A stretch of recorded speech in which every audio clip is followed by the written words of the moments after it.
বিশ্বনবী ফাতেমারে বললেন, ফাতেমা, আলী কোথায়? ফাতেমা বলল, আপনার জামাই আলী আমার সাথে ঝগড়া করে বাইরে গেছে। বিশ্বনবীর চেহারাটা আগুনের গোলার মতো লাল হয়ে গেল। বিশ্বনবী ডেকে বললেন, ফাতেমা, তুমি বিশ্বনবীর মেয়ে হতে পারো, কিন্তু আলী তোমার স্বামী। আলী যদি তোমার উপর নাখোশ থাকে, জান্নাতের দরজা তোমার জন্য খুলবে না। কোথায় গেছে আলী, কোথায়? বললেন যে মসজিদে নববীতে গেছে। বিশ্বনবী যে দেখলেন বালির উপরে আলী শুয়ে আছে। বিশ্বনবী মজা করে ডাক দিলেন, ইয়া আবা তোরাব। তো এখন আলী ওঠে না, রাগ করে আসছে। বিশ্বনবী এদিক দিয়ে তাকায়, আলী ওইদিকে তাকায়। বিশ্বনবী ওদিকে আসলে আলী এদিকে তাকায়। মনে মনে করে এতক্ষণ আপনার মাইয়াই গুতাইছে, এখন আপনি গুতাইতেছেন। বিশ্বনবী যাই বললো, আলী রাগ করো না, ওঠো, তুমি আমার চাচাতো ভাই, আমার ঘরেই তো তুমি মানুষ হয়েছো।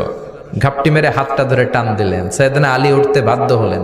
বিশ্বনবী কারো হাত ধরে টান দিলে ওই লোক বসে থাকতে পারে? উঠে গেলেন, ঘরে নিয়ে আসলেন। নিয়ে এসে বিশ্বনবী খাটের মাঝখানে শুইলেন, ডান দিকে